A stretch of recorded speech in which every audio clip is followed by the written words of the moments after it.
Welcome back to another MobileSentrix tips and tricks. My name is Derek, and today I'm going to be talking about an issue that has recently occurred in the industry. That is with the new iOS, where it has limited the ability to use a tag-on flex for a battery replacement to alter or adjust the health percentage to match the actual battery. Today I'm going to be going over what has happened, along with what to expect, and also the solutions for the issue. Let's get into the video. So basically, up until the iOS 17.4, everything before that, when you replace the battery, you would have a notification that popped up saying that it didn't recognize the battery as genuine. So the way around that was obviously to use the core batteries and tack weld over the BMS. This eliminated the notification, but it left you with the battery health percentage. And as you probably know, adding a tag on flex would allow you to alter the data to match the actual battery health, being at 100%.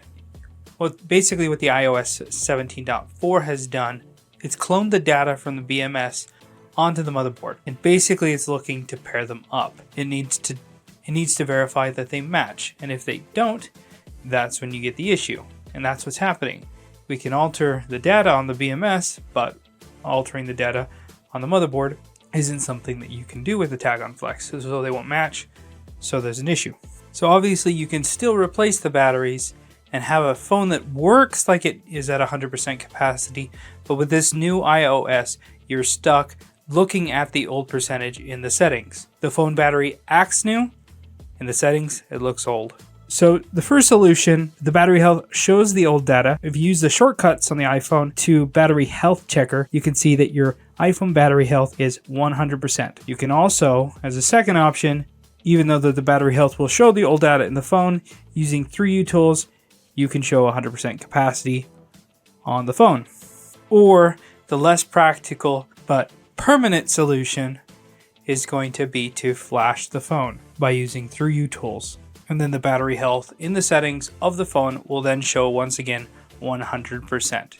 This obviously entails losing the data on the phone, so you'll have to do the annoying process of informing the customer that they need to back it up, and that in order to fix the health in the setting, the phone will have to be reset. It's a solution that's not practical, but it's something that works. And from my experience, it's similar to what you'd expect taking your phone to Apple anyway, where they have you remove it from Find My iPhone, and there's a high likelihood that they reset the phone regardless of whether or not it needed it.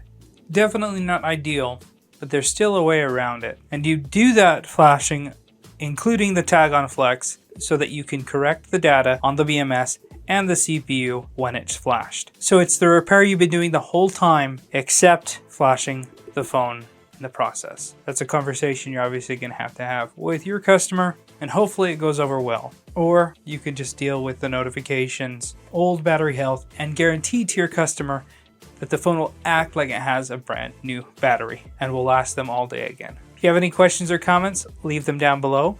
Like and subscribe if you found this useful. And for more future videos like this, thanks a ton for watching. See you in the next video.